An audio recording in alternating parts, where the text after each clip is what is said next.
हर पूनम की रात को शिवानी का असली नागिन रूप सामने आता था, पर इस बार जब वो बहू की जिम्मेदारियां निभा रही थी तो उसे ध्यान ही नहीं रहा कि आज पूनम की रात थी और वो अपने असली रूप में आने लगी थी।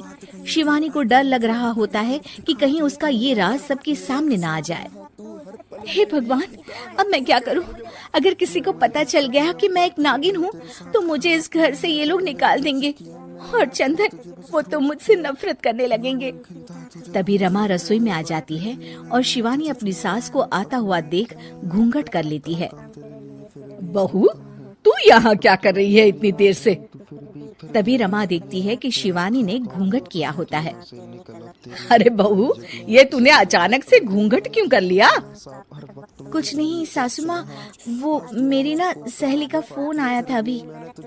हाँ तो उसने कहा कि आज पूनम की रात है और आज की रात बड़ी ही खास है, तो अगर आप कोई मन्नत मांगो तो पूरी हो जाती है, लेकिन इस मन्नत को मांगने के बाद आपको अपना चेहरा किसी को नहीं दिखाना होता, इसलिए मैंने ये घूंघट किया है। अरे पर तूने तो मुझे इस बारे में कुछ नहीं बताया। हाँ मम्मी जी, मुझे माफ कर दीजिए, वो घर में सब मेहमान आने वाले थे तो मेरे दिमाग से ही ये बात निकल गई। शिवानी ऐसा कहकर अपने काम में लग जाती है। रमा मन में सोचती है, बड़ी ही अजीब सी बात है ये। ऐसी उठ पटांग मन्नत कौन मांगता है भला? हर शिवानी मन में सोचती है, बस कैसे भी करके 12 बजे तक मुझे अपने असली रूप को छुपाना है। अच्छा चलो फिर ऐसे ही चलो, मेरी सहेलियां जा रही हैं, उनसे विदा ले लो। ठीक है मम्मी जी, पर ये घूंघट। हाँ, मैं समझा दूंगी उन्हें कि तुम्हारी ये कुछ अनोखी सी मन्नत है। शिवानी अपनी सास के पीछे चल रही होती है, पर उसका निचला शरीर अब नागिन का रूप ले लेता है। वो मन में सोचती है, हे भगवान, अब मैं क्या करूं? ऐसे तो मैं बाहर नहीं जा सकती, मुझे यहाँ से जाना ही पड़ेगा।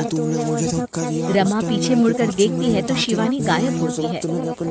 रमा ये देखकर चौंक जाती है कि आखिर शिवानी कहाँ चली गई अचानक से। बहू, कहाँ चली गई ये अचानक से? मेरे पीछे ही तो आ रही थी। शिवानी छत पर खड़ी होती है और घबरा रही होती है कि अगर वो पार्टी में वापस नहीं गई तो उसका राज खुल जाएगा। वो चंद्र देवता से प्रार्थना करने लगती है, हे चंद्र देवता, मेरे असली रूप को आज किसी के सामने मत आने दीजिए। मैं इस परिवार से बहुत प्यार करती हूँ और मैं यहीं रहना चाहती हूँ। चंद्र देवता प्रकट हो जाते हैं। अगर तुम यही चाहती हो शिवानी, तो मैं तुम्हें इंसान के शरीर में हमेशा के लिए परिवर्तित कर देता हूँ, पर फिर तुम एक नागिन भी नहीं रहोगी और तुम्हारी सारी शक्तियाँ छीन जाएगी। मैं यहाँ इस घर की बहू बनकर ही रहना चाहती हूँ चंद्र देवता, आप मेरे शरीर को इंसानी रूप में परिवर्तित कर दीजिए। चंद्रदेव शिवानी को एक इंसान बना देते हैं और वो अब नागिन नहीं रहती। वो जल्दी से नीचे पार्टी में जाती है। अरे बहू, कहाँ गई थी? क्या हो गया था तुम्हें? मम्मी जी, वो छत पर थी, मौसम खराब हो गया था ना, तो कपड़े बाहर सूख रहे थे, सोचा उतार लाऊं। अरे बहू, यहाँ मेरी सहेलियां तुम्हारा इंतजार कर रही थी और तुम्हें कपड़ों की पड़ी है।